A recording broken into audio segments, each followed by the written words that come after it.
Mengungkap peran Demokrat pada demo Omnibus Law, ditulis oleh Arifur Rahman dari Siwo.com.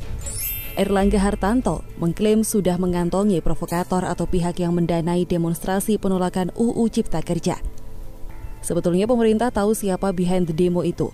Kita tahu siapa yang menggerakkan, kita tahu siapa sponsornya, kita tahu siapa yang membiayainya, ucap Menko Perekonomian tersebut. Mahfud MD dan Luhut juga mengatakan hal yang serupa. Ada sponsor di balik demo rusuh yang terjadi beberapa hari lalu. Sementara Sultan Hamengkubuwono ke-10 juga menyampaikan hal serupa. Saya menyesali kejadian-kejadian anarki dan itu by design. Di Sumatera Utara, polisi sudah menyampaikan bahwa demo yang berakhir ricuh di DPRD ditunggangi. Pihak-pihak terkait sudah ditangkap. Kapolda Kalimantan Timur juga mengatakan hal yang serupa. Sementara di Semarang, kepolisian sudah menangkap 100 orang untuk dimintai keterangan dan menyimpulkan bahwa kerusuhan tersebut terjadi karena ada yang mengarahkan. Polda Metro Jaya, Tangerang, dan Bekasi juga sudah menangkap 1.192 orang demonstran dan semua mengaku tidak tahu alasan berdemo, hanya diajak bahkan tidak tahu nama undang-undang yang dipermasalahkan. Namun semua pihak belum mau mengungkapkan siapa nama dalang yang dimaksud. Di sisi lain, Demokrat menjadi satu-satunya partai yang menolak dan membantah soal adanya sponsor demo.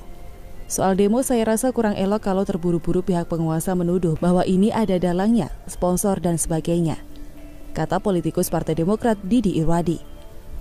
Di Yogyakarta, seluruh anggota DPRD Demokrat ikut turun ke jalan, memimpin orasi dalam demo yang berakhir ricuh dan pembakaran.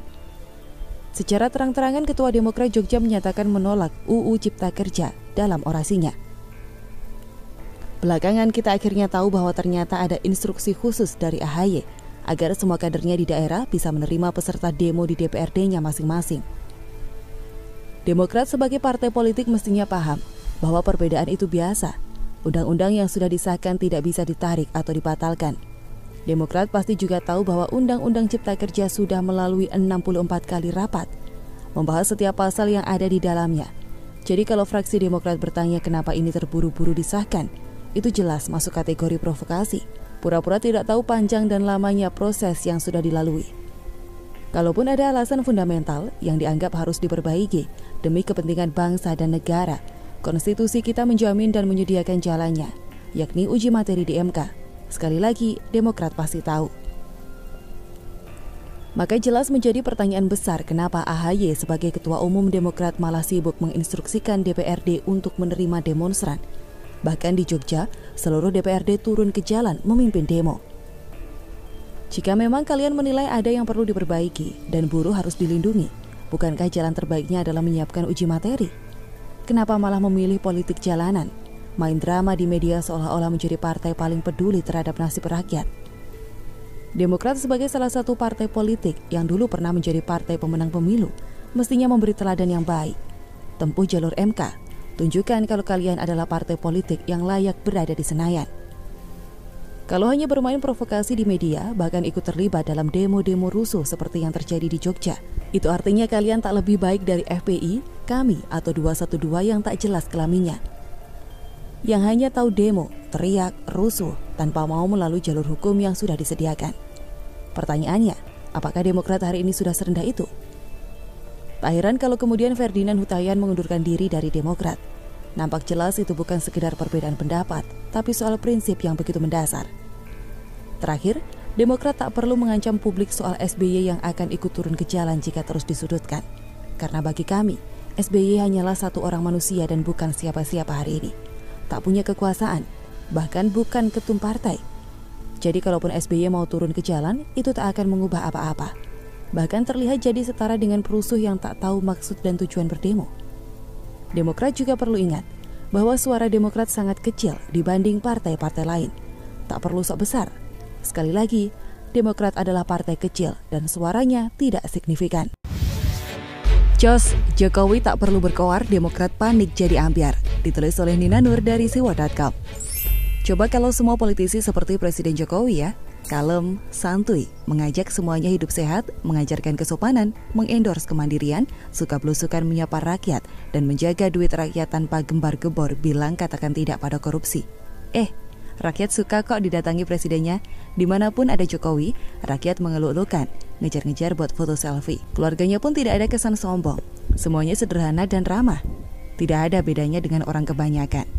Di lain pihak, para investor suka dengan cara Jokowi yang berupaya merampingkan birokrasi dan menutup celah-celah korupsi. Jadi wajar kan kalau publik bisa melihat kontrasnya Jokowi dengan sang mantan. Oke, kita masih bicara soal demo penolakan Omnibus Law yang berakhir anarkis hari Kamis lalu. Dari berbagai pemberitaan media, kita sudah tahu kalau yang demo dan yang jadi anarkis mayoritas bukanlah dari kalangan buruh ataupun mahasiswa. Sejak pagi waktu itu, pihak kepolisian sudah mengamati pergerakan massa. Misal di Jakarta, ada massa yang terdiri dari anak-anak ABG yang kumpul-kumpul nggak jelas.